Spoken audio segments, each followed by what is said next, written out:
Nagsisimula ang kwento kay Jiwoo, isang batang babae na namumuhay sa ilalim ng anino ng mapanganib na mundo ng kanyang ama. Gangster ang ama niya, laging tago at hindi alam kung nasaan. Tuwing papasok siya, may pulis sa labas na laging nagtatanong, "Nasaan ang ama mo? Tumawag ba siya?"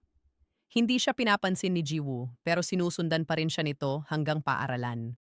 Hindi doon nagtatapos ang kanyang mga problema. Lantaran siyang kinukutya ng mga babae sa kanyang klase. Bulong-bulungan nila na tanging mga anak lang ng kagalang-galang na pamilya ang nararapat sa paralang ito at wala siyang lugar dito. Kahit sa oras ng pahinga, mag-isa lang siyang nakatayo, walang gustong sumama sa kanya. Isang araw, nakita niyang may mga pulis na nakikipag-usap sa punong guro at ilang sandali lang, tinawag siya ng isang guro. Nagpa siya ang paaralan na palayasin siya. Gusto ito ng ibang magulang.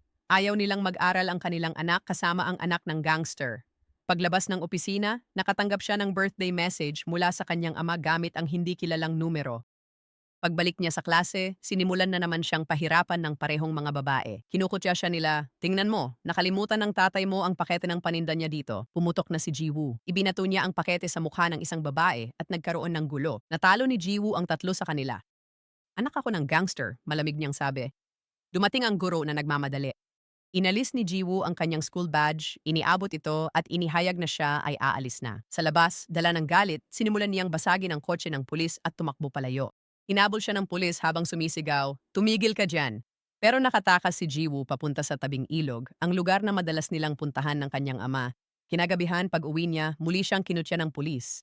"Galing ka ba sa tatay mo?" Hindi sumagot si Jiwoo at tuloy-tuloy na pumasok. Sa labas, may cake at regalo ang ama niya. Galit niyang sinipa ang mga ito palayo bago pumasok sa loob. Paulit-ulit siyang tinatawagan ng kanyang ama, ngunit ayaw niyang sagutin. Sa huli, sinagot din niya ang telepono. Binati siya ng ama ng happy birthday at humingi ng paumanhin sa hindi pagpunta. Nag-iwan daw siya ng cake at iPad at kinumusta ang pag-aaral nito. Naluha si Jiwoo at sinabing isang buwan na siyang sinusundan ng pulis. Binubuli siya ng mga babae sa paaralan. Lahat sila ay tinatawag siyang anak ng gangster. Nagulat ang kanyang ama. "Bakit hindi mo sinabi agad sa akin?" tanong niya. Sumagot siya, "Lagi namang naka-off ang telepono mo. Paano kita makokontak?" At nangako siya, "Ayusin ko ang lahat." Ngunit galit na galit si Jiwoo at sinabi niya, "Patay ka na para sa akin. Huwag na huwag kang lalapit sa akin." Durog ang kanyang damdamin sa mga sinabi nito. Buksan niya ang kanyang telepono at nakita ang lahat ng mensaheng ipinadala ni Jiwoo. Mga desperadong sigaw ng tulong sa nakaraang buwan. Agad niyang pinaalis ang driver at nagmadaling pumunta sa anak. Pagdating niya, sinugod niya ang mga pulis na nagbabantay sa bahay ni Jiwoo. Sa hallway, nakita niya ang mga regalong nakatambak sa sahig. Sinubukan niyang buksan ang pinto gamit ang ekstrang susi, ngunit nakalak ito. Nagising si Jiwoo dahil sa ingay. Biglang may lalaking lumitaw sa pasilyo. Agad naramdaman ng ama ni Jiwoo ang panganib, kaya hinarangan niya ang pinto para hindi ito mabuksan ng anak. Sumilip si Jiwoo sa butas at nakita ang kanyang ama. Biglang namaril ang lalaking nakatalukbong at tinamaan ang ama ni Jiwoo. Sinubukan niyang magbukas, pero hinawakan ito ng ama at nagmakaawa, "Huwag ang anak ko." Muling bumaril ang salarin at tumakas. Sa gitna ng matinding sakit, binali ng kanyang ama ang susi sa loob ng kandado upang mapanatiling ligtas si Jiwoo. Sa likod ng pinto, naririnig ni Jiwoo ang papahina ng boses ng kanyang ama. "Anak ko, patawarin mo ako. Nagdusa ka dahil sa akin." Sa wakas, nabuksan niya ang pinto at sumigaw siya ng tulong, ngunit walang dumating. Kinabukasan sa burol, dumating ang isang lalaking nagngangalang Choi kasama ang kanyang mga tauhan. Nagsindi siya ng sigarilyo, maingat na inilagay ito sa insensaryo at nagbigay galang. Hinarap siya ni Jiwoo. "Sino ang pinilit mong gawin ng tatay ko? Bakit siya namatay ng ganito? Sino ang may gawa nito sa kanya?" Tahimik na sumagot si Choi. "Ang iyong ama ang pinakamalapit kong kaibigan, parang kapatid ko na siya. Mabuting tao siya." Wala siyang ibinigay na paliwanag at umalis na lang. Ilang araw ang lumipas, pumunta si Jiwoo sa istasyon ng pulis. Tinanong niya kung bakit agad isinara ang kaso ng kanyang ama. Sumagot ang pulis, "Walang mga saksi, walang murder weapon, wala kaming nahanap." Ipinakita niya rito ang CCTV footage ng lalaking nakatakip ang muka. "Ito ang pumatay. Bakit hindi niyo siya hinuhuli?" Nagkibit balikat ang pulis at sinabi, "Isang buwan na kitang tinatanong. Kung sinabi mo agad sa akin ang tungkol sa iyong ama, baka nahuli na namin siya. Walang pumapatay ng walang dahilan." Dala ang naglalagablab na kaisipang ito, kumuha si Jiwoo ng isang malaking kahon at pumunta sa boss ng kanyang ama, si Choi. Inanyayahan siya nito papasok sa gusali. Ibinaba ni Jiwoo ang kahon sa harap niya at ipinakita ang isang nakaprint na larawan mula sa CCTV footage. "Ito ang pumatay sa aking ama, sa kaibigan mo," sabi niya. Tumingin sa kanya si Choi at nagtanong, "Kung makita ko siya, anong gagawin mo?" Malamig na sumagot si Jiwoo, "Ako mismo ang papatay sa kanya." Tinanong ni Choi kung alam ba niya kung paano pumatay. Inabutan niya si Jiwoo ng kutsilyo at sinabing, saksakin mo ako, isiping ako ang pumatay sa ama mo. Pero hindi magawa ni Jiwoo. Nanginginig ang mga kamay niya, nanigas siya sa kinatatayuan. Malakas siyang sinampal ni Choi sa ilalim ng tainga at inutusan ng kanyang mga tauhan na itapon siya palabas. Pinulot ni Jiwoo ang kanyang kahon at umalis. Sa gabing iyon din, bumalik ang pumatay. Sa pagkakataong ito, malinaw na nakita ni Jiwoo ang kanyang mukha. Paulit-ulit siyang kumatok sa pintuan ni Jiwoo, ngunit tumanggi siyang buksan ito at sa huli ay umalis din ang lalaki. Hinabol siya ni Jiwoo, desperadong atakihin siya, ngunit naglaho ito sa dilim. Nagpasya siyang siya mismo ang maghahanap sa kanya. Nagprint siya ng dos-dose ng kopya ng larawan ng pumatay mula sa CCTV footage at ipinaskil ang mga ito sa mga kalye, pader at mga kapitbahayan. Nakita ni Choi ang isa sa mga poster habang dumadaan at tahimik niya itong kinuha. Kinagabihan, nakatanggap si Jiwoo ng tawag mula sa hindi kilalang numero, sabi ng lalaki sa telepono. Kilala ko ang lalaking ito. Magdala ka ng pera, ibibigay ko ang address. Dinala ni Jiwoo ang perang iniwan ng kanyang ama, pati na rin ang isang kutsilyo, at nagtungo sa lugar. Ngunit ang mga lalaking tumawag sa kanya ay mga lokal na siga lamang. Ibinigay niya sa kanila ang pera, halos 100,000, at agad siyang sinimulang bugbugin ng tatlo. Matindi ang paglaban ni Jiwoo, ngunit mag-isa lang siya at hindi niya kayang talunin ang tatlo. Pinatumba nila siya hanggang mawalan ng malay, isinilid sa trunk ng kotse at umalis upang itapon siya. Biglang nakarinig siya ng malakas na kalabog, tunog ng isa pang sasakyan na bumangga sa kanila. Pagkatapos ay narinig niyang may taong marahas na binubugbog ang mga siga sa labas. Takot na takot siya, kaya mahigpit niyang hinawakan ang kanyang kutsilyo, handang ipagtanggol ang sarili. Bumukas ang trunk. May biglang umagaw ng kutsilyo sa kanya. Ang lalaking nasa harap niya ay si Choi, ang matalik na kaibigan ng ama niya. Tinitigan siya nito ng masama. Kung gusto mong mamatay, hindi ka ba makakahanap ng mas matinong paraan kaysa dito? Kung patuloy kang magpapakabaliw ng ganito, may papatay talaga sa'yo. Nanginginig pa rin si Jiwoo habang sumagot, walang ginagawa ang pulis, wala ka ring ginagawa. Dapat ba akong mabuhay na parang walang nangyari? Tinitigan siya ni Choi, bagsak ngunit determinado. Kung gusto mong patayin siya, kailangan mo munang matutong pumatay. Dinala niya si Jiwoo sa kanyang training base, isang underground facility kung saan siya kumukuha ng mga kabataang lalaki at tinuturuan silang lumaban. Hanggang sa araw na ito, wala pang babaeng nakapasok doon. Si Jiwoo ang naging una. Ipinakilala siya ni Choi sa grupo. Bago siyang miyembro, turuan niyo siyang lumaban. Agad siyang tinitigan ng lahat ng lalaki, puno ng kuryosidad at paghuhusga. Isang binata ang naghatid sa kanyang kwarto. Simula ngayon, ikaw ang gagawa ng lahat. Walis, laba, hugas ng pinggan. Ginawa ko rin lahat yan noong una akong sumali, sabi niya. Pagkatapos, itinuro niya ang isang gusali sa malayo. Kapag natutunan mo na, doon ka mag-eensayo. Binati niya ito ng swerte at umalis. Maingat na inilagay ni Jiwoo ang abo ng kanyang ama sa isang batong altar. Ngunit hindi nagtagal ang katahimikan. Pinatrabaho sa kanya ng mga lalaki ang lahat. May nagsayaw pa para humanga siya. Minamaltrato at nilalait siya at hinahadlangan sa pag-iensayo. Nang subukan siyang asarin muli ng isa sa kanila habang nag-iensayo, lumaban siya. Nagkaroon ng gulo, pero agad namang namagitan ng coach at pinabalik ang lahat sa kani-kanilang gawain. Sa gabi matapos matulog ang lahat, palihim na nag-eensayo si Jiwoo mag-isa. Sinilip siya ni Choi at nagtanong, balak mo bang tumakas? Matatag na sumagot si Jiwoo, balak kong manalo. Sinabi sa kanya ni Choi, hindi mo kailangang manalo. Kailangan mo siyang tapusin. Lumaban ka gamit ang isip mo, hindi lang lakas. Targetin mo ang sentido, panga, labi, dibdib. At kung kinakailangan, wasakin mo siya ng tuluyan. Siya na mismo ang nagsimulang mag-training kay Jiwoo. Mabilis, matalas, at natutunan agad ni Jiwoo ang bawat galaw na itinuturo niya. May kakayahan ka, sabi ni Choi. Pero kulang ka pa sa lakas. Gusto niyang magtagumpay si Jiwoo. Gusto niyang maghiganti si Jiwoo para sa kanyang ama. At nagsanay si Jiwoo ng buong buo. Iniisip na ang mamamatay tao ang kaharap niya sa bawat suntok. Ilang araw ang lumipas, nag-organisa si Choi ng isang malupit na paligsahan. Ikinulong ang mga bagong recruit, pati si Jiwoo, sa isang hawla. Maglalaban sila hanggang may matirang isa. Ang mananalo ay may 1 linggong pahinga at premyong 100,000. Sa pagtatapos ng kaguluhan, 2 na lang ang natirang nakatayo. Isang lalaking kilala bilang Scissors at si Jiwoo. Nagharap sila sa huling laban. Pareho silang lumaban-laban sa dos-dose ng kalaban. Ang isa ay lumalaban dahil gusto niya. Ang isa naman ay dahil wala siyang ibang pagpipilian. Sa huli, palaging ang may dahilan ang siyang nagwawagi. Idineklara ni Choi na si Jiwoo ang nanalo. Kalaunan, nang magkamalay si Scissors, inasar siya ng kanyang mga kaibigan. Kinagabihan, nililinis ni Jiwoo ang ring nang lapitan siya ni Scissors. Humingi ng paumanhin si Jiwoo. Laban lang iyon, kalmado niyang sabi. May kailangang matalo. Ngunit pagbalik niya sa kanyang mga kaibigan, bumulong siya na nilagyan niya ng pampatulog ang inumin ni Jiwoo. Nahilo si Jiwoo, lumabo ang kanyang paningin. Huli na nang mapagtanto niyang nilagyan ng droga ang kanyang inumin. Hinila siya ni na Scissors at ng kanyang kaibigan, sinusubukang samantalahin siya habang halos wala na siyang malay. Nagpumiglas si Jiwoo, itinulak ang isa sa kanila palayo. Sa gitna ng kaguluhan, nabasag ang lalagyan ng abo ng kanyang ama at nagkalat ito sa sahig. Kahit mahina na siya, patuloy pa rin siyang lumalaban. Galit na galit, kinuha ni Scissors ang isang martilyo at itinaas ito upang hampasin siya. Sa sandaling iyon, biglang pumasok si Choi. Agad niyang pinigilan ang pag-atake at dinala si Jiwoo sa ligtas na lugar. Tinaas ni Choi ang kamay kay Scissors at kalmadong nagtanong, "Anong parte ng katawan mo ang kukunin ko? Mukha? Kamay? O binte?" Takot na nagsorry si Scissors. "Tapat ako sa'yo, Choi. Ako ang pinakamaaasahan mo." Sagot ni Choi, "Kaya hindi kita pinapatay. Tauhan kita at ako ang nagdala sa kanya rito. Hindi mo siya dapat hinawakan." Pagkatapos, itinaas niya ang isang kutsilyo at hinila ito sa mukha ni Jiwoo. Nag-iwan ng malalim na hiwa, isang marka na magpapaalala sa kanya habang buhay ng kanyang pagkakamali.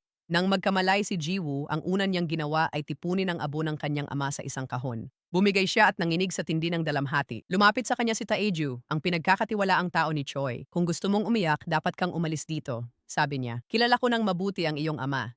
Hindi siya isinilang para sa ganitong buhay ng krimen at hindi ka rin para dito." Maya-maya, ipinatawag ni Choi si Jiwoo upang makipagkita sa isang restaurant. Sinabi niya, "Unawain mo ang isang bagay. Kagabi, namatay ka. Ngayon, muling isinilang ka." Ipinatong niya ang isang revolver sa mesa. "Sa baril na ito, pinatay ang iyong ama. Itinapon ito ng pumatay at tumakas. Ang baril na ito ay pag-aari ng pulisya. Ibig sabihin, pulis ang pumatay sa iyong ama. Hanapin mo siya at patayin mo siya." Dito nagsimula ang pagsasanay ni Jiwoo. 4 na taon siyang nag-aral ng laban, tiis, estratehiya at disiplina. Pagsapit ng 2019, siya mismo ay sumali na sa hanay ng pulisya. Dalawa ang kanyang layunin, hanapin at patayin ang pulis na pumatay sa kanyang ama at protektahan ang organisasyon ni Choi mula sa loob. Pagsapit ng 2021, ipinadala siya sa isang misyon. Habang hinahabol ang isang suspek, sinundan niya ito papasok sa isang gusali. Iniwan ang kanyang partner sa labas. Sa loob, natuklasan ni Jiwoo ang isang tagong operasyon. Iba't ibang ilegal na aktibidad ang nagaganap sa loob ng gusali. Nakakita siya ng isang walang malay na babae at sinubukan niya itong buhayin. Pagkatapos ay nagtago siya at pinanood ang isa pang kwarto kung saan may nagaganap na bentahan ng droga. Ang lalaking nagdadala ng package ay si Pildo. Malapit nang matapos ang transaksyon nang biglang sumugod si Jiwoo, nilabanan ng lahat at ginulo ang buong operasyon na siyang sumira sa 6 na buwang undercover na trabaho ng Departamento ng Narkotiko. Nagpakilala si Pildo at sinabi sa kanya, "Sinira mo ang lahat, kaso ko ito." Inaresto ni Jiwoo ang isa sa mga kriminal sa lugar dahil sa pagpatay, ngunit ilang sandali lang nakatanggap siya ng tawag mula sa kanyang nakatataas na inuutusan siyang ibigay ang suspect sa grupo ni Pildo. Sumunod siya at umalis. Kinabukasan, pumunta si Jiwoo sa punong tanggapan ng Departamento ng Narkotiko. Nakilala niya si Kapitan Cha, ang parehong lalaking minsang pumunta sa kanilang bahay ilang taon na ang nakalipas upang patayin ang kanyang ama. Nakilala niya ito ngunit hindi siya sigurado. Dinala siya ng kapitan sa kanyang opisina. "Sinira mo ang misyon kagabi," sabi niya, "at ginawa mo iyon ng walang sapat na ebidensya." Sumagot si Jiwoo, "Bigyan mo ako ng pagkakataon na mahuli ang taong iyon. Mapapapagsalita ko siya." 2 beses siyang tinanong nito, "Bakit mo gustong sumali sa aking grupo?" Nanatili siyang tahimik. Pagkatapos ay tumango ito at nagsabi, "Maligayang pagdating sa grupo." Kinagabihan sumakay si Jiwoo sa kanyang motorsiklo upang makipagkita kay Choi. Tinanong niya kung kumusta na ang trabaho niya bilang pulis. Sumagot si Jiwoo, "Malilipat na ako sa dibisyon ng narkotiko. Doon ko matutunton ang pinagmulan ng baril. Pinaghihinalaan ko si Kapitan Cha." Sabi ni Choi, "Tingnan mo ang gusaling ito. Dito iniligtas ng iyong ama ang buhay ko 10 taon na ang nakalipas. Ang litrato sa mesa ko ay kuha rito." Iniabot niya sa kanya ang isang kutsilyo. "Hanapin mo ang pumatay sa kaibigan ko at tapusin mo siya." Pagbalik sa istasyon, iniimbestigahan ng mga pulis ang suspek na inaresto ni Jiwoo. Ibinunyag niya na may bagong supply ng droga na pumasok sa merkado na kontrolado ng isang nagngangalang Manggu. Tinawagan ni Pildo ang isang impormante at inutusan siyang hanapin si Manggu.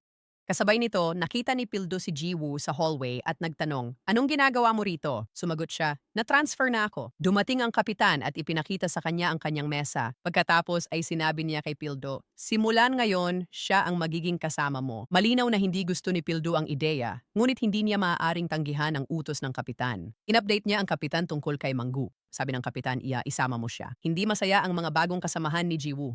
Papaalisin sana siya matapos sirain ang operasyon, pero tinawagan si Pildo ng impormante tungkol kay Manggu. Nakatanggap naman si Choi ng malaking order ng ilegal na droga. Binalaan siya ni Taeju na delikado ang pagsali ni Jiwoo sa Narcotics Division.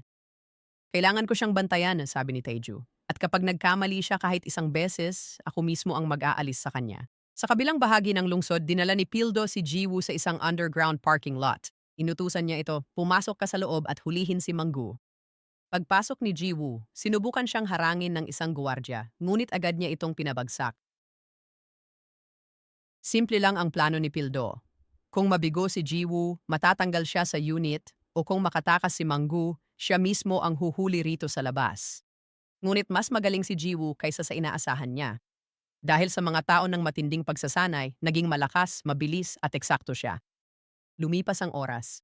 Nainip si Pildo at pumasok na rin sa gusali. Nagulat siya sa kanyang nakita. Natalo na ni Jiwoo ang lahat, kabilang si Manggu at hindi niya ito pinatakas. Lumapit si Pildo at tinanong si Manggu, "Nasaan ang mga gamit?" Iginiit ni Manggu, "Walang anuman dito." Nataranta ang grupo ng mga lalaking nagsusugal malapit doon. Iniisip na may raid ng pulis. Inilabas nila ang kanilang mga ID. Sabi ni Manggu kay Pildo, "Kuya, bakit mo sinisira ang negosyo? Sabi ko na sayo, wala namang laman dito. Kung gusto mong maghanap, dun ka sa kabila tumingin." Pinaghihinalaan ni Jiwoo na may itinatago si Manggu. Habang sinusuri niya ang bar counter, napansin niya ang isang bote na may lamang bagong uri ng droga. Inaresto ng grupo si Manggu at dinala siya palayo. Tumingin si Pildo kay Jiwoo at sinabi, "Binugbog mo silang lahat para lang magpakitang gilas. Kung uulitin mo yon, siguraduhin mong may suot kang bulletproof vest." Sa presinto, ininteroga ni Pildo si Manggu. "Sabihin mo sa akin," mariing utos niya, "sino ang gumawa ng drogang iyon?" Sumagot si Manggu, "Hindi mo siya mahuhuli. Delikado siya, higit pa sa delikado." Tinutukoy niya ay walang iba kundi si Caesars, na ngayon ay isang makapangyarihang tao sa mundo ng droga. Ipinabatid ni Jiwoo kay Choi na nahuli na si Manggu, ngunit hindi pa nito sinasabi kung sino ang kanyang pinagsisilbihan. Sinabi ni Choi sa kanya, "Alamin mo." Naghanap siya sa police database gamit ang kanyang undercover na pagkakakilanlan. Ipinangalan niya ang kanyang ama at nadiskubre niyang naroon si Taeju noong gabing namatay ito. Isang araw matapos nito, bumisita rin si Captain Cha sa lugar kung saan pinatay ang kanyang ama. Samantala, sinabi ni Choi kay Taeju na may problema sila. May bagong produkto na lumitaw sa merkado at maaaring lumipat ng kampo ang kanilang mga kliyente. Kinabukasan ng gabi, ipinaalam ng isang pulis kay Captain Cha na lumipat na ang target. Inutusan ng kapitan ang kanyang team na maghanda para sa operasyon. Kinolekta at sinigurado ang kanilang mga baril at tinipon ang lahat ng opisyal sa isang briefing room. Kinumpiska ang mga phone para di mag-leak ang info. Sabi ni Captain Cha, "Ngayong gabi, si Choi ang target natin. Hawak niya ang 90% ng mga droga sa buong bansa." Ipinaliwanag niya ang plano. Matatagpuan ang pangunahing pabrika sa loob ng isang malaking kargamentong barko. Aabot si Choi doon sa loob ng 50 minuto. Ang Narcotics Division ang sasalakay sa barko habang ang natitirang mga opisyal ay magbibigay ng suporta. Mabilis na agad silang umalis sa lugar. Pumuwesto ang grupo sa isang barkong malapit, naghihintay na dumating si Choi. Pumasok si Choi sa pabrika na kamakailan lang niyang nasakop mula sa isang karibal. Inutusan ni Captain Cha ang Team A na pumasok sa loob. Punong-puno ng takot si Jiwoo. Bawal siyang mahuli si Choi pero wala siyang phone kaya di niya ito mababalaan. Maraming pulis sa barko. Nakita ni Jiwoo si Choi at lihim siyang sumenyas. Samantala, nahuli ng mga tauhan ni Choi si Pildo na nagre-record kaya inatake siya. Tangkang sinira ang kamera niya. Naabutan ni Pildo si Choi at tinutukan. "Taas kamay?" Utos niya. Biglang may pumutok na baril sa barko. Namatay ang ilaw. Sinilaban ni Choi ang bodega, winasak ang buong pabrika upang hindi makakuha ng ebidensya ang mga pulis. Habang tumatakas sa gitna ng usok, nakita niya si Jiwoo. Hindi niya ito binaril. Tumalon sa tubig sina Choi at Taeju. Walang nakuha ang buong dibisyon ng narkotiko. Sa investigasyon, natuklasan ng mga pulis na 2 putok ang pinakawalan sa loob. Tahimik na inilagay ni Jiwoo ang revolver na ginamit sa pagpatay sa kanyang ama sa eksena at sinabi kay Kapitan Cha, "Nakita ko ito rito. May nagtangkang burahin ang serial number." Samantala, galit na sumugod si Choi sa kanyang taguan. "Hinahabol ako ni Kapitan Cha," sabi niya. Tinanong ni Taeju si Jiwoo, "Bakit hindi mo kami binalaan?" Ngunit walang sinabi si Choi at umalis na lang. Tumanggap ng tawag si Kapitan Cha mula sa isa pang pulis. "Sinuri namin ang mga baril ng aming grupo. Wala ni isa sa amin ang nagpaputok." Sumakay si Jiwoo sa kotse, kinuha ang kanyang nakatagong telepono at tinawagan si Choi. Ngunit galit at nadismaya si Choi kaya hindi niya sinagot ang tawag nito. Pagbalik sa istasyon ng pulis, isa-isang sinuri ni Cha ang baril ng bawat pulis. Walang bakas ng putok. Habang kumakain, tinanong ni Jiwoo si Pildo kung bakit gusto niyang mahuli si Choi. Sabi ni Pildo, Supplier siya ng droga at pumatay ng ahente natin. Kailangan siyang pabagsakin. May isa pang pulis na nakisalo sa kanila. Lumayo si Jiwoo at palihim na muling tinawagan si Choi. Hindi ko alam ang tungkol sa raid bago ito mangyari, sabi niya sa kanya. Pero seryoso iyon. Makinig ka ng mabuti. May 3 nakatagong kamera sa loob ng hotel mo. Sinusubaybayan nila ang bawat galaw mo at ipinapadala ang lahat sa Narcotics Division. Ipinaliwanag niya na wala siyang ibang paraan para balaan siya kundi ang magpaputok ng baril upang magdulot ng kalituhan. Agad na pinatay ni Choi ang lahat ng nakatagong kamera. Nadiskubre ng mga pulis sa istasyon ang aberya at iniulat na nawalan sila ng access. Sunod-sunod ang kabiguan ni Captain Cha at lalo siyang nagiging desperado. Samantala, si Scissors at ang kanyang kasamahan na desperadong maghiganti ay tinipon ang kanilang mga tauhan at umalis sa kanilang taguan. Dumiretso sila sa gym na pinagsanayan nila noon kay Choi. Armado ng kutsilyo, inatake ang mga tao sa loob. Siya mang sugatan, ang iba'y malubha. Nandoon din si Taeju. Hindi siya pinatay ni Scissors, ngunit binalin niya ang braso nito at iniwang buhay, katulad ng nangyari ilang taon na ang nakalipas. Kinagabihan, habang paalis na si Captain Cha sa kanyang opisina, may sumusunod sa kanya. Palihim na nakipagkita ang kapitan sa isang lalaki at ibinigay dito ang serial number ng baril. Matagumpay na naibalik ng laboratorio ang numerong dating kinayod. Ilang sandali pa, dumating ang maraming pulis sa gym ni Choi. Ilang tao ang patay at ang iba ay malubhang sugatan. Mabilis na isinakay ni Jiwoo si Taeju na sugatan sa ambulansya. Nang makita ni Jiwoo ang mga sugat ni Taeju, tinanong niya si Pildo kung napatay rin ba si Choi. Nandun ba si Choi? Sumagot si Pildo, hindi, wala siya kahit malapit sa pinangyarihan. Sa investigasyon, nakakita ang pulis ng droga sa gym. Sinuyod ang paligid at CCTV pero walang nakitang ebidensya. Samantala, dinalaw ni Choi ang memoryal ng mga nasawi. Naroon din si Jiwoo pero nang makita sina Cha at Pildo, agad niyang tinakpan ang mukha gamit ang helmet. Pareho ring naroon ang 2 lalaki upang magbigay galang. Pinigilan ni Taeju si Pildo at sinabing isa lang ang pinapayagang pumasok sa loob. Pumasok ang kapitan at nagkatapat sila ni Choi. Agad siyang pinalibutan ng mga tauhan ni Choi, sabi ni Captain Cha. May kasabihan, ang buhay ng aso ay nakadepende sa kanyang amo. Kung mabuti ang amo, komportable ang buhay ng aso. Kung masama ang amo, namamatay ang aso sa kalsada. Sagot ni Choi, kung hindi ka lang pulis, matagal mo na akong sinubukang kagatin. At oo, panalo ka ngayon. Hindi mo ako kailanman mahuhuli. Pagkaalis ng kapitan, kinausap ni Choi ang kanyang mga tauhan at sinabing direkta siyang kontakin kung may gusto silang sabihin. Samantala, nagdiriwang sina Scissors at ang kanyang kasama sa pag-atake nila sa gym ni Choi. Pinag-uusapan nila ang nilalang na si Jiwoo at kung paano ito biglang nawala ilang taon na ang nakalipas. Nangako silang hahanapin siya at tatapusin na nila ito ngayon. Sa istasyon ng pulis, ipinakita ng partner ni Pildo sa kanya ang isang litrato na kuha mula sa dashcam ng kotse. Ipinapakita nito ang parehong lalaking pumatay ng mga tao sa gym ni Choi, si Scissors. Agad siyang nakilala ni Jiwoo, ngunit wala siyang sinabi. Naghihintay ang mga pulis sa susunod na kilos ni Choi. Naghahanda rin si Choi para sa paghihiganti.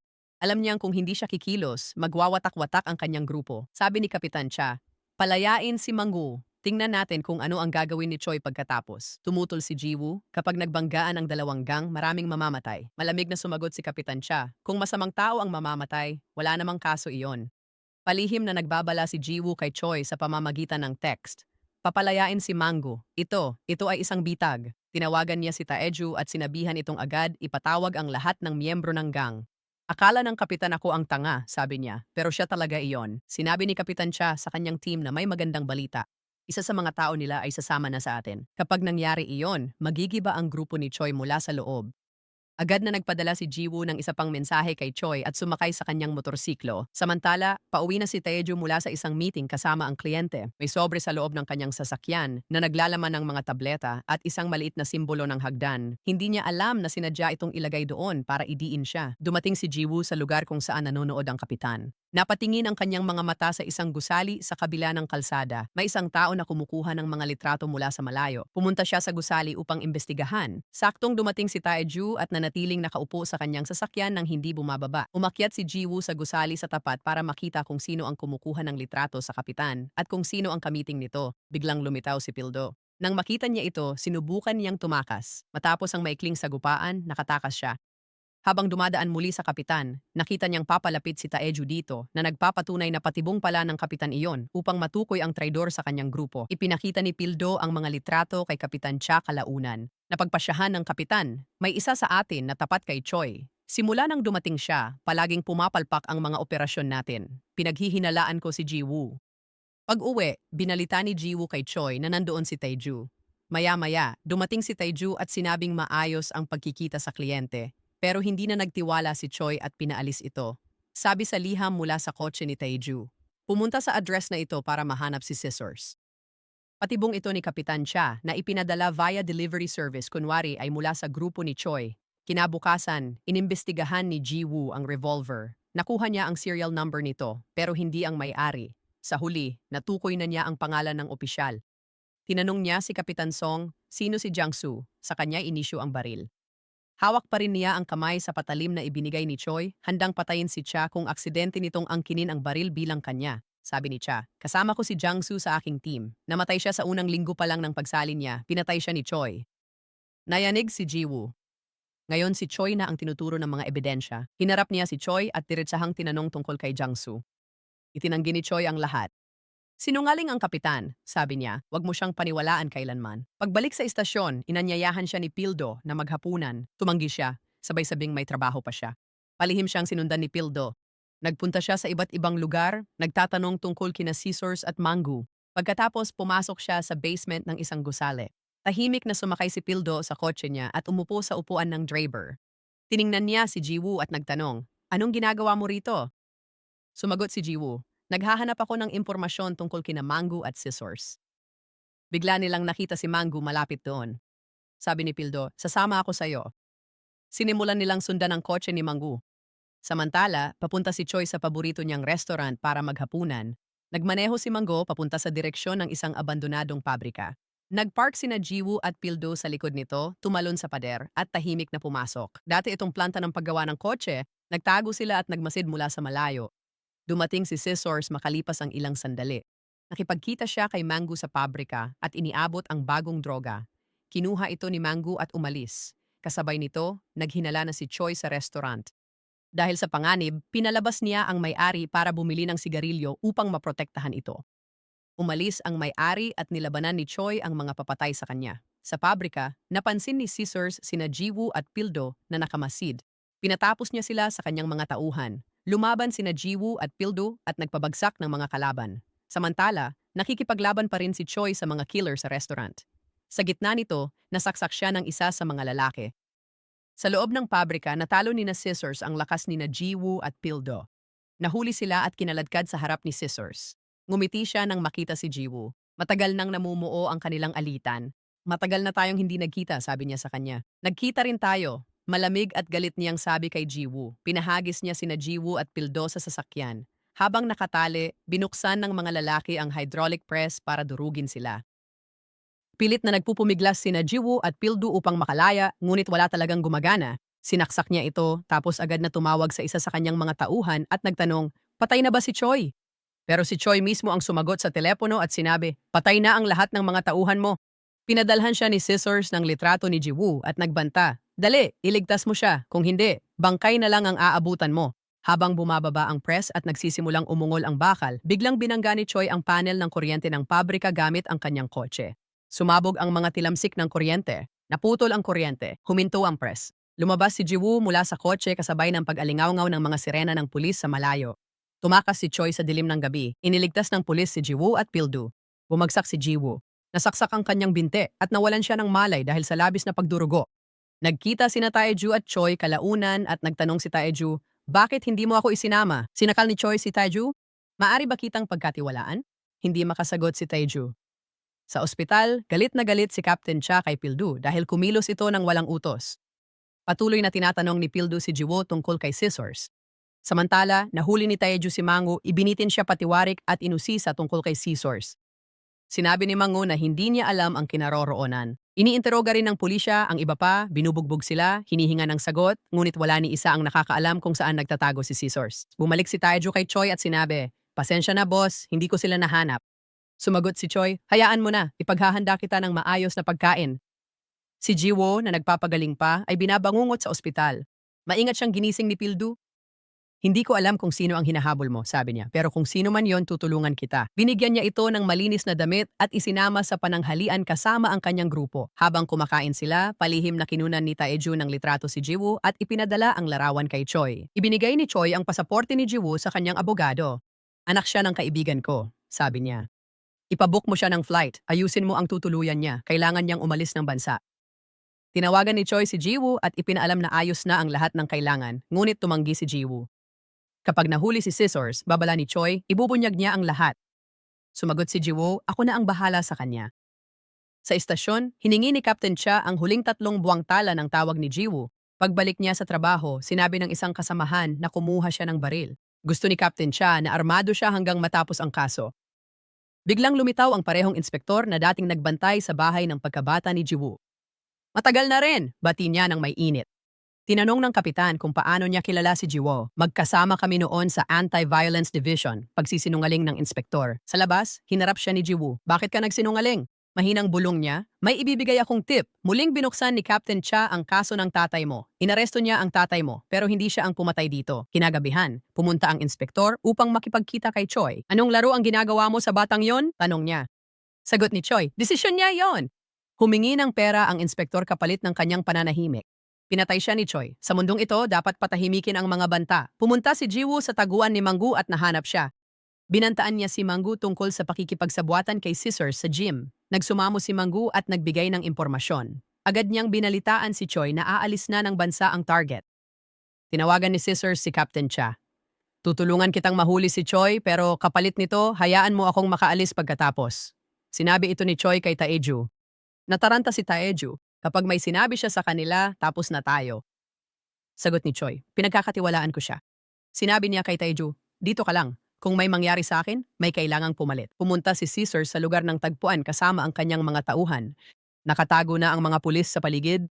Maya-maya, dumating si Choi kasama ang sarili niyang mga tauhan. Ninerbiyos si Scissors at paulit-ulit na tumawag kay Captain Cha, ngunit hindi ito sumasagot. Bumaba si Choi mula sa kanyang sasakyan. Hindi mo ba kami sasalubungin? Malamig niyang sabi. Bumaba si Scissors at ang kanyang mga tauhan at nagbakbakan ang dalawang panig. Nag-abang ang mga pulis at hindi agad kumilos. Gusto nilang mapigilan ang kaguluhan, pero ayaw nila itong tuluyang itigil. Kahit ang kamatayan ay tila mas katanggap-tanggap kaysa sa kung anumang naghihintay sa hinaharap. Nagbanggaan ng marahas sina Scissors at Choi. Sa gitna ng kaguluhan, nakatakas si Scissors at tumakbo. Agad siyang hinabol ni Choi. Kasabay nito, inutusan ni Captain Cha ang buong team niya na sumugod at arestuhin ang lahat. Dumating si Jiwoo sa eksena eksaktong nangyari ang habulan papunta sa isang napakalaking makinang pang-industriya. Nakita niyang umaakyat si Choi kasunod ni Scissors. Naabutan ni Choi si Scissors sa itaas at nagsimula silang maglaban ng marahas. Tumakbo si Jiwoo papunta sa makina kasabay ng pagkakita sa kanya ng isang pulis. Paulit-ulit sinaksak ni Scissors si Choi gamit ang kanyang kutsilyo. Ilang sandali na lang at matatapos na si Choi nang dumating si Jiwoo at itinutok ang kanyang baril kay Scissors. Sumigaw siya kay Choi, "Tumakbo ka!" Tumingin ng diretso si Scissors kay Jiwoo. Kung talagang may tapang ka, putok mo, pang-aasar niya. Hindi madaling pumatay ng tao. Nakatakas si Choi, bumaba at tumakas gamit ang kanyang kotse. Pinanood na lang ni Captain Cha ang pag-alis niya. Nagtaas kamay si Scissors at sumigaw, "Suko na ako, sasabihin ko lahat." Pinigilan siya ng pulis sa likod ni Jiwoo. "Huwag barilin!" Sigaw niya, pero nagpaputok pa rin si Jiwoo. Sumugod ang opisyal, kinuha ang baril niya at inagaw ito mula sa kanyang kamay. Nang makatakas si Choi sa lugar ng labanan, sinundo siya ni Taeju at dinala sa isang tunnel. Binigyan niya si Choi ng bagong telepono at sinabihang mag-ingat bago tuluyang maglaho sa gabi. Nayanig si Jiwoo nang mapagtanto niyang nakapatay siya ng tao sa unang pagkakataon. Ganoon din ang pagkabahala ni Pildu. Hindi niya alam kung anong mga kahihinatnan ang naghihintay kay Jiwoo ngayon. Dumating si Choi sa templo at napaluhod. Ginamot siya ng mga monghe. Nag-aalala si Pildu kay Jiwoo kaya pinuntahan siya nito. Mahinang sabi ni Jiwoo, "Huwag kang mag-alala, ayos na ako." Tinanong niya, "Ikaw ba ang pumatay kay Scissors?" Mahinang bulong niya, "Sinubukan niya akong lagyan ng droga at saktan." Sa huli, nakatulog siya habang nag-uusap pa sila. Tahimik na umalis si Pildu. Nagkamalay muli si Choi. Sabi ng mongheng nag-aalaga sa kanya, "Hindi ko inakalang makikita pa kitang muli, magpahinga ka muna." Iniutos ni Kapitan Cha na masusing halughugin ang bawat ospital. Siguradong nagpapagamot si Choi sa kung saan. Biglang tumunog ang doorbell ni Jiwoo. Lumabas siya at may nakita siyang pakete na nakalapag doon. Sa loob nito ay may litrato ng kanyang ama na nakasuot ng uniforme ng pulis. Bago pa siya makareact, tumunog ang kanyang telepono. Si Choi ang tumatawag. Binigyan niya siya ng address at sinabing pumunta agad. Pumunta si Jiwoo sa templo at hinarap si Choi. Pulis pala ang tatay ko? Tumango si Choi. Oo, isa siyang pulis pero kasama namin siya. Iniligtas niya ang buhay ko. Dinala niya ito sa loob at ikinuwento ang lahat. Mga alaala tungkol sa kanyang ama, mga sandaling pinagsaluhan nila at mga utang na loob niya rito. Tinanong ni Jiwoo, bakit hindi mo agad sinabi sa akin? Sumagot si Choi, gusto kong ikaw mismo ang makadiskubre niyan. Samantala, sinundan ni Pildo si Choi at dumating sa templo, ipinakita ang larawan ni Choi sa monghe. Itinanggi ng monghe na kilala niya ito. Pinuntahan agad ni Pildo si Kapitan Cha. Halos lasing na ito dahil sa pagkadismaya. Itinuring niyang personal na kabiguan ang hindi pagkakahuli kay Choi. Mahuhuli rin natin siya, paniniguro ni Pildo sa kanya. Sa parehong sandali, nakatanggap ng tawag si Taeju mula kay Choi. Inutusan siya ni Choi na patayin si Kapitan Cha. Naniniwala siyang hindi ito magagawa ni Jiwoo. Pumunta si Taeju sa gusali ni Cha at pinatay ang mga CCTV camera. Hindi alam ni Pildo, inihatid niya ang lasing na kapitan paakyat at inalok na samahan ito magdamag. Hindi na, sabi ni Cha, umuwi ka na, ayos lang ako. Umalis si Pildo. Dumating si Jiwoo sa gusali. Makalipas ang ilang sandali, nagmamadaling pumasok. Ngunit bago niya marating ang kapitan, paulit-ulit na sinaksak ni Taeju si Cha at agad tumakas. Nakakita si Jiwoo ng dugo sa hawakan ng pinto at maingat na pumasok. Si Kapitan Cha, na nasasaktan at natataranta, ay nagpaputok ng baril sa kanya. Sumayad lang sa kanyang kamay ang bala. Narinig ni Pildo ang putok ng baril at huminto.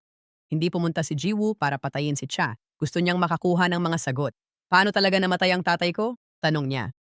Napagtanto ni Cha ang katotohanan. Ikaw ang anak ng pulis na iyon, sabi niya.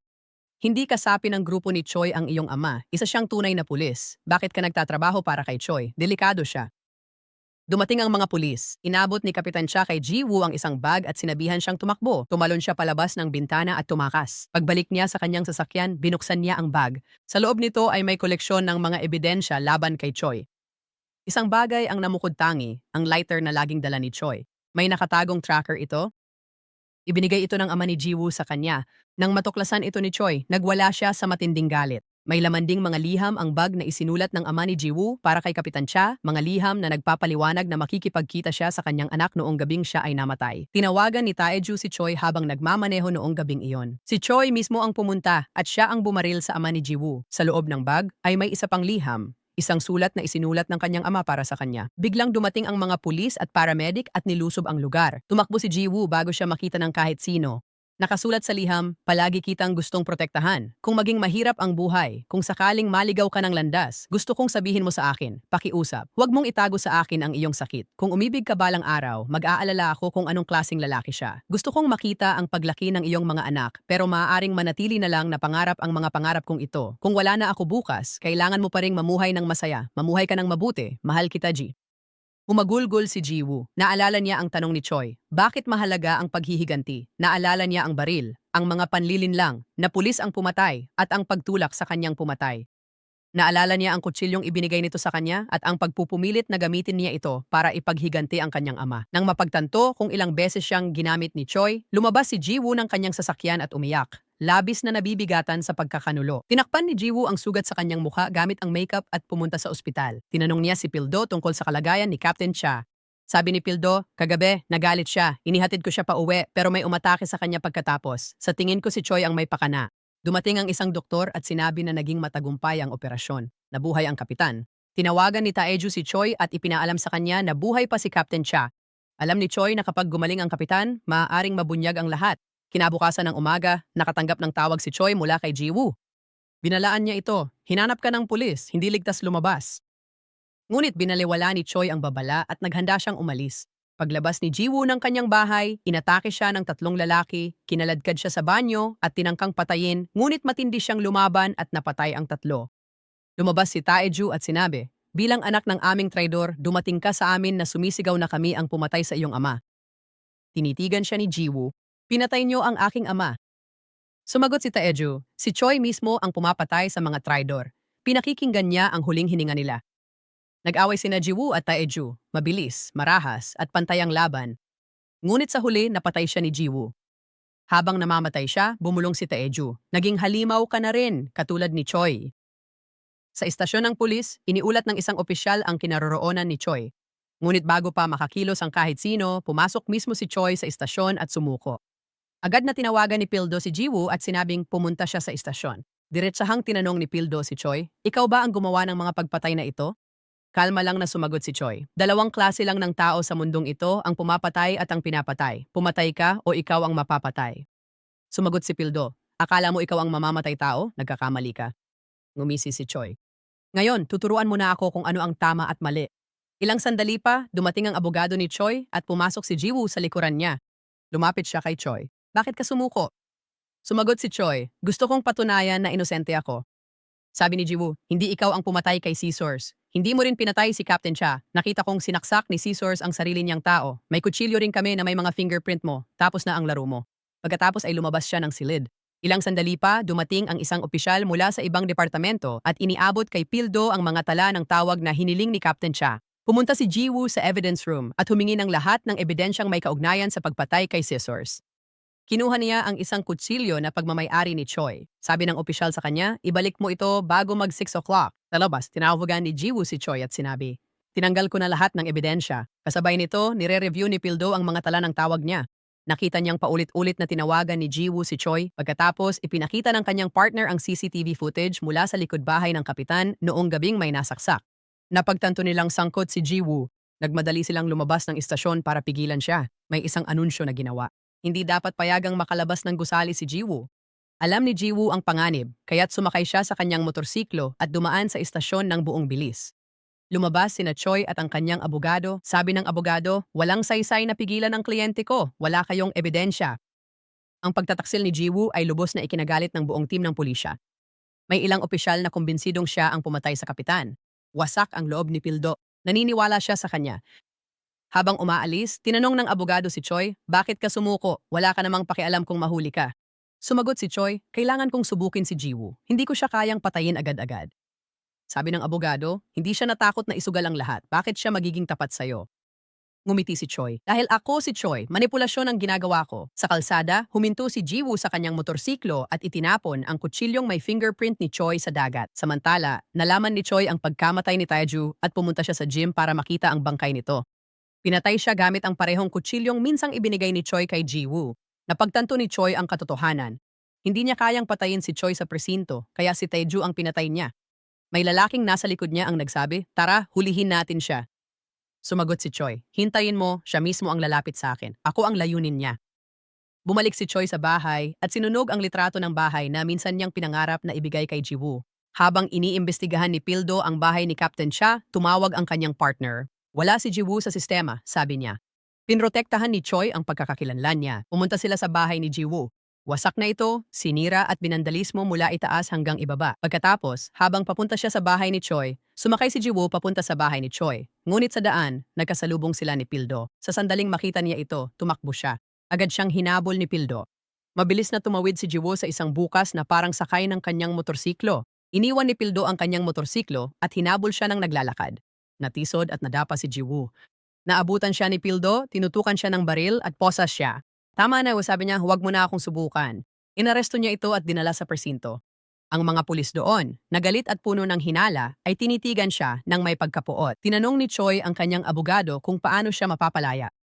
Ipinaliwanag ng abogado, nahuli siya sa CCTV na nagnanakaw ng ebidensya, hindi magiging madali ang pagpapalabas sa kanya.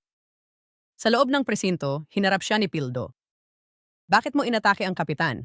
Tahimik na nagtanong si Jiwoo. Kung sabihin kong hindi ko ginawa, maniniwala ka ba? Tinitigan siya ni Pildo. Pagkatiwalaan mo ako ngayon, sabi niya. Ibinaba niya ang kanyang mga mata. Hindi mo kaya. Ang tanging taong makakapagpatunay ng aking pagiging inosente ay ang kapitan. Kung nanonood ka pa rin ng video na ito, ibig sabihin ay nag-e-enjoy ka sa kwento. Siguraduhin mong nakasubscribe ka sa channel, na-like mo ang video at i-share mo sa comments ang emoji na tumutugma sa nararamdaman mo. Ngayon, balikan na natin ang pangunahing kwento. Nakaupo si Jiwoo sa kulungan habang hinihintay si Choi. Inutusan niya ang kanyang abogado na humanap ng paraan para mapalaya siya. Pinuntahan siya ng abogado at itinuro ang mga sugat, humihingi ng gamot. Tumanggi si Pildo. Huwag kang magbalak ngayon. Sagot ng abogado, matutuwa ang media na malaman ang impormante ni Choi sa narcotics unit. Dahil sa takot sa eskandalo, personal na inihatid ni Pildo si Jiwoo sa ospital. Naalerto si Choi na inilipat na siya. Nagpadala siya ng mga tao para kunin siya. Sa ospital, ginamot si Jiwoo. Tinahi ng doktor ang sugat sa kanyang braso, ang parehong sugat na ginawa ni Captain Cha nang barilin siya. Ang nurse na tumutulong sa doktor ay pamilyar na mukha, siya rin ang babaeng minsang natagpuan ni Jiwoo na walang malay sa isang gusali noong isang drug operation. Nakilala rin ng nurse si Jiwoo. Nang bisitahin ni Pildo ang kapitan, sa wakas ay sinabi na ni Cha ang totoo. Hindi si Jiwo ang umatake sa akin. Si Choi ang may gawa. Pinatay niya ang ama niya 5 taon na ang nakalipas. Ang ama niya ay isang undercover agent. Samantala, nagawang buksan ni Jiwo ang kanyang posas. Nakikita siya ng nurse. Ngunit sa halip na magbigay alam, tahimik niyang iniabot kay Jiwo ang susi ng kanyang kotse at bumulong. Lumabas ka sa kabilang pinto. Sinubukan ni Jiwo na makalusot palabas, ngunit pumasok ang mga pulis. Nagkaroon ng gulo. Napatumba niya silang lahat at nakatakas. Nakadisguise bilang doktor, nakarating siya sa parking lot. Dumating sina Pildo at ilang mga pulis, ngunit bago pa siya masabat, dumating ang mga tauhan ni Choi upang dakpin siya.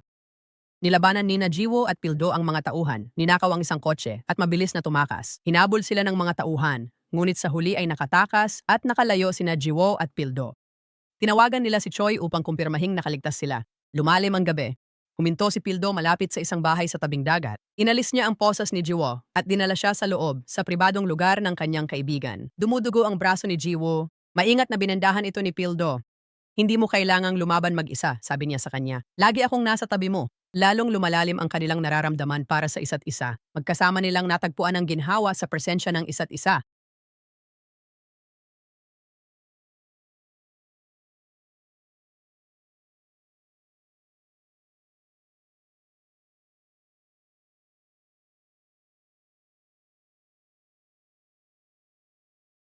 Samantala mag-isa si Choi sa kanyang bahay, mahina at mapait na bumubulong. Hindi pa ako nagtaksil kaninuman. Bakit ako palaging pinagtataksilan? Dumating ang kanyang abogado na nagmamadaling nagbabala. Gising na ang kapitan. Papunta siya rito na may dalang warrant. Kailangan mong tumakas. Itinaas ni Choi ang kanyang baril. Mula noong araw na iniligtas ko siya sa kalsadang iyon, naging akin na ang buhay niya. Ako ang mamamatay o siya ang mamamatay. Dahil sa takot, tumakas ang abogado. Kinabukasan ng umaga, magkasamang nagmamaneho sina Jiwo at Pildo papunta sa istasyon. Ngumiti sa kanya si Pildo. Pagkatapos ng kasong ito, makikilala ka na ng lahat? Handa na ako, mahina ang sagot ni Jiwo. Biglang lumitaw si Choi. Pumutok siya ng baril. Tinamaan si Pildo. Nawala si Choi. Nakita ni Jiwo na bumagsak si Pildo. Gumuho ang buong mundo niya. Ang tanging taong pinagkatiwalaan niya matapos mawala ang kanyang ama. Umiiyak at nanginginig, kinuha niya ang baril ni Pildo at lumakad palayo. Muling kinuha ni Choi ang lahat mula sa kanya. Dumiretso siya sa pinagtataguan ni Choi na mahigpit ang seguridad. Buksan niyo ang gate, utos niya sa mga gwardya. Sa loob, mabilis siyang naglakad sa mga pasilyo. Isang mabagsik na labanan ang sumiklab, si Jiwoo laban sa lahat ng tauhan ni Choi. Sugatan siya, pagod na pagod pero hindi sumusuko. Isa-isa niyang pinabagsak ang mga ito, dala ng matinding dalamhati at galit. Si Choi, na matagal nang naghihintay, alam niyang paparating si Jiwoo. Pumasok si Jiwoo sa kanyang silid at inilak ang pinto sa likod niya. Kalma siyang tinitigan ni Choi. Mahina ang iyong ama, sabi niya. Nagkaroon siya ng pagkakataong patayin ako pero kulang siya sa lakas. Pero ikaw hindi ka katulad niya. Lumapit siya. Kung may tapang ka, ipakita mo kung ano ka na ngayon. Katulad mo na ba ako? Malamig ang boses ni Choi. Magiging halimaw ka rin. Lumapit si Jiwoo sa kanya, naglalagablab ang mga mata. Ako na nga. Sumugod siya sa kanya. Biglang sumiklab ang laban, 2 taong lumikha ng dilim ng isa't isa, ngayoy winawasak ang isa't isa gamit lamang ang kanilang mga kamay. Paulit-ulit na nagbabanggaan ang kanilang mga kutsilyo. Sumaksak si Choi, sinalag ni Jiwoo. Pareho silang sugatan, pareho ring ayaw sumuko. Biglang dinampot ni Choi ang baril niya mula sa sahig at pinutok ito. Click, walang laman. Walang pag-aalinlangan, sumugod si Jiwoo at itinarak ng malalim ang kanyang patalim sa dibdib nito. Napahinga ng malalim si Choi, natumba pa atras. Inikot niya ang kutsilyo at tinapos siya. Ang lalaking kumontrol sa kanyang buhay, ang lalaking pumatay sa kanyang ama, ang lalaking ginawang sandata siya ay bumagsak sa kanyang paanan. Nakatayo si Jiwoo sa ibabaw niya, nanginginig, balot ng dugo, ngunit hindi nagapi. Sinira niya mag-isa ang buong imperyo nito. Pagkatapos ay tumalikod siya at lumakad palayo, iniwan ang gusali sa katahimikan. Si Jiwoo ay nagtiis ng habambuhay na sakit. Itinakwil siya dahil sa reputasyon ng kanyang ama. Pagkatapos ay nawala rin siya sa kanya, tiniis niya ang matinding paghihirap sa mga tao ng kanyang pagsasanay sa pakikipaglaban, natuto siyang mabuhay sa mundong wala siyang kasama. Sa wakas ay nakatagpo siya ng minamahal si Pildo, ngunit nawala rin ito sa kanya. Isa-isa, bawat bahagi ng kanyang pagkatao ay unti-unting nawala. Sa huli, hindi lang basta nakikipaglaban si Jiwoo.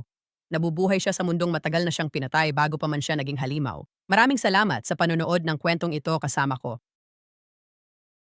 Kung nagustuhan mo ang aral sa istorya na to, huwag kalimutang mag-subscribe sa channel at pindutin ang notification bell para lagi kayong updated sa mga susunod nating uploads.